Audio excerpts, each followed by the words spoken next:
एक था गांव। उस गांव में एक बुढ़िया रहती थी। वह बहुत ही दुष्ट थी।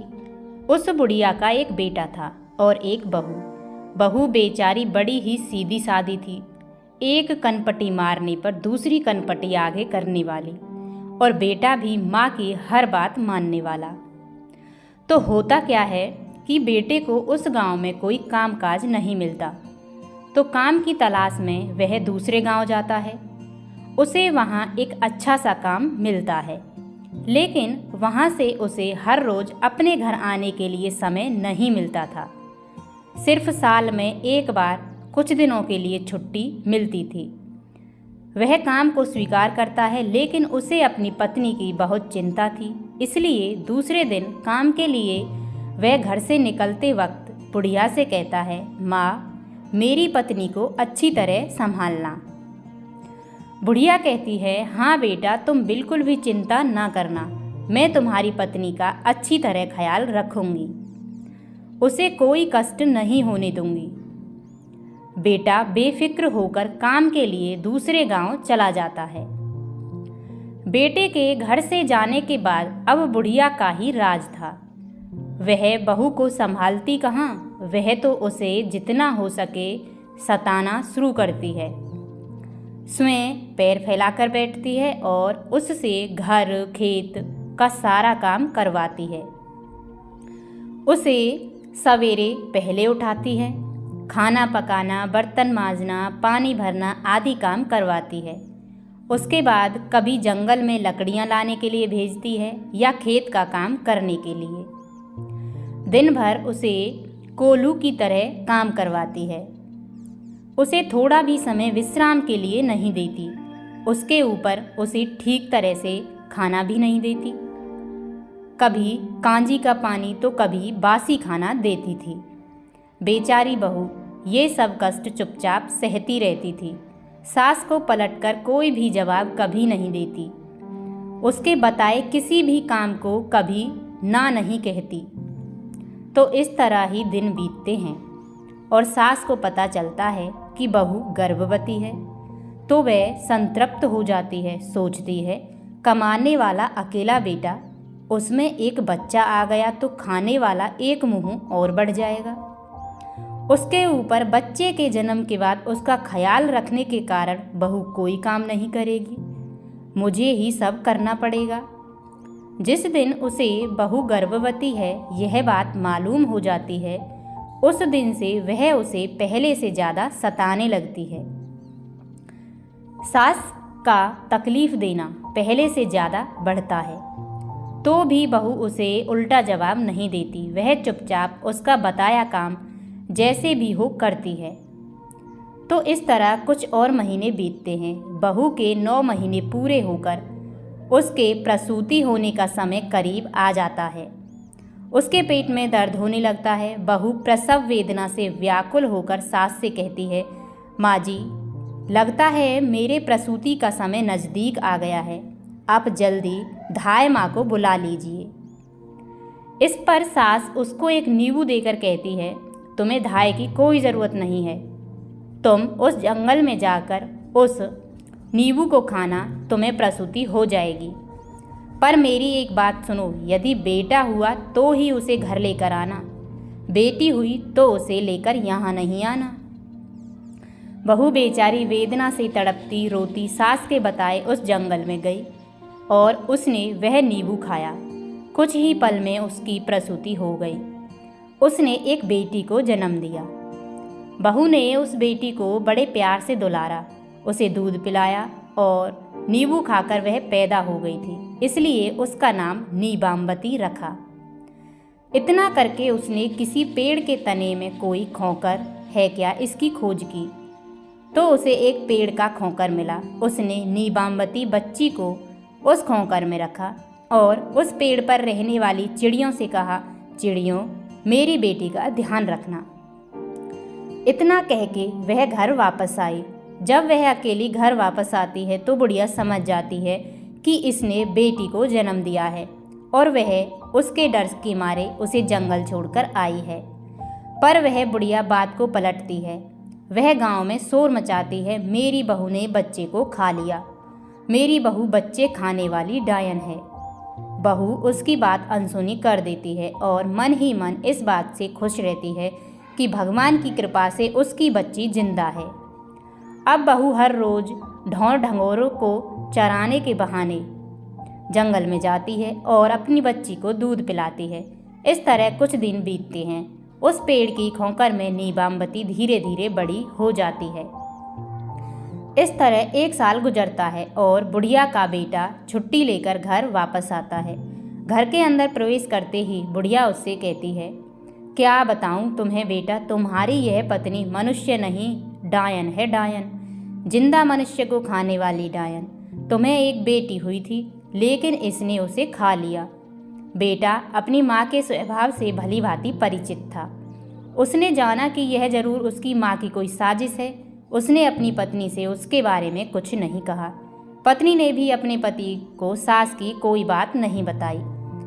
अब कुछ दिन घर रहकर बुढ़िया का बेटा फिर काम के लिए दूसरे गांव चला जाता है तो वह दोबारा पेट से होती है। बुढ़िया को यह बात मालूम हो जाती है, तब वह आग बबूला हो जाती है। अब वह बहू को पहले से ज़्यादा सताने लगती है। दूसरी बार जब 9 महीने पूरे हो जाते हैं और बहू को प्रसव वेदना शुरू हो जाती है तो वह सास को पहले की तरह ही दाई को बुलाने के लिए कहती है। इस बार भी बुढ़िया दाई को नहीं बुलाती बल्कि मुट्ठी भर जीरा लाकर उसके हाथ में देती है और कहती है, ये जीरा लेकर उस जंगल में जाना और इसे खाना, तुम्हें प्रसूति हो जाएगी। बेटा हुआ तो ही उसे घर लेकर आना, बेटी हुई तो उसे वहीं फेंक कर आना। तो सास के कहने पर बहू उस सुनसान जंगल में फिर जाती है। वहां जाकर जीरा खाती है तो कुछ ही समय में उसे प्रसूति होकर एक बेटी को जन्म देती है। वह उस बेटी को दुलारती है, दूध पिलाती है, उसका जीरामवती नाम रखती है और पहली बेटी को जहाँ रखा था उसी खोंकर में उसे रखकर पेड़ पर रहने वाली चिड़िया को उसका ध्यान रखने के लिए कहकर वापस घर आती है। अब बुढ़िया पहले से ज़्यादा ज़ोर ज़ोर से चिल्लाकर गांव वालों से कहती है कि उसकी बहू ने इस बार भी अपनी बेटी को खाया है, वह चुड़ैल है। अब भी बहू उसके चिल्लाने का अनसुना करती है। गांव वाले भी उसके चिल्लाने पर कोई ध्यान नहीं देते। कुछ दिनों के बाद और 1 साल ख़त्म होता है। उसका बेटा वापस घर लौटता है। तब पहले की तरह बुढ़िया उससे बहू की चुगली करती है कि उसने बेटी को खा लिया है। बेटा इस पर भी चुप रहता है, न माँ की कुछ कहता है न पत्नी से कुछ पूछता है। कुछ दिन घर रहकर वह वापस काम पर लौट जाता है। अब बहू तीसरी बार गर्भवती हो जाती है। इस बार भी सब पहले की तरह ही हो जाता है। इस बार बुढ़िया बहू को एक आम देती है। बहू को उस समय आम को लेकर उस जंगल में जाकर खाती है तो वह एक बेटी को जन्म देती है। वह उसको दूध पिलाकर आमामवती नाम देकर चिड़िया को उसका ख्याल रखने के लिए कहकर वापस घर आती है। अब बुढ़िया गांव के द्वार द्वार जाकर बहू की चुगली करती है कि उसकी बहू ने एक नहीं 3 बेटियों को खा लिया है। वह मनुष्य नहीं, खुद के बच्चे को खाने वाली डायन है। बुढ़िया जिस तरह से शोर मचाती है तो लोगों को भी अब लगने लगा था कि उसकी बहू सचमुच ही बच्चे खाने वाली डायन है। तो लोग डर के मारे अपने अपने बच्चों को घर के अंदर बंद करके रखते थे। यह करते करते यह बात पड़ोस के सब गांव में फैल जाती है। बुढ़िया का बेटा जिस गांव में काम करता था उस गांव में भी यह बात पहुंचती है और उसके कान तक आती है। सुनकर वह बहुत परेशान हो जाता है। वह तुरंत मालिक से अनुमति लेकर गांव वापस आता है। इधर गांव में क्या होता है कि खबर राजा के कानों तक पहुंचती है। राजा सिपाही भेजकर बुढ़िया को दरबार में बुलाता है और बात की छानबीन करता है। तब बुढ़िया मिर्च मसाला लगाकर राजा से कहती है, क्या बताऊं महाराज, मेरी बहू है बच्चे खाने वाली चुड़ैल। उसने मेरी 3 पोतियों को जिंदा ही खा लिया है। सुनकर राजा क्रोधित हो जाता है। सिपाहियों को आदेश देता है कि चौराहे पर एक सूली लगवाओ और बुढ़िया की बहू जहाँ कहीं भी है वहाँ जाकर उसे लेकर आओ। राजा के सिपाही शीघ्र ही आज्ञा का पालन करते हैं। वे तुरंत सूली बनाते हैं और जाकर बुढ़िया की बहू को दरबार में लेकर आते हैं। राजा बहू से पूछता है, क्या तुम्हारी सास सच कहती है? क्या तुमने अपनी 3 बेटियों को जिंदा खा लिया है? बहू सिर नीचे झुकाए चुप रहती है, एक शब्द भी नहीं कहती। अब राजा को विश्वास हो जाता है कि जैसा बुढ़िया ने बताया है उसकी बहू ने अपनी बेटियां खा ली हैं। वह तुरंत सिपाहियों को उसे सूली पर चढ़ाने का फरमान देता है। तो सिपाही उसे लेकर चौराहे पर जमा होते हैं। वहाँ राजा, प्रधान, सरदार और बाकी लोग भी इकट्ठा हो जाते हैं। इधर बहू को सूली चढ़ाने की तैयारी चलती है तो उधर उसका पति घर पहुंचता है।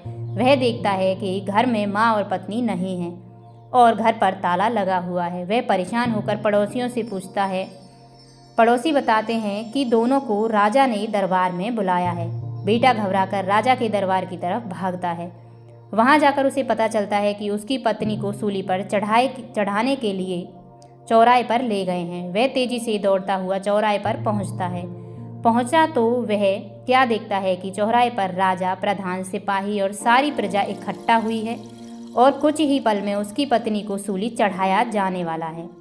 वह तुरंत राजा के सामने जाकर खड़ा हो जाता है और हाथ जोड़कर गिड़गिड़ाता है, महाराज दया करें, कुछ देर के लिए मेरी पत्नी को सूली पर न चढ़ाया जाए।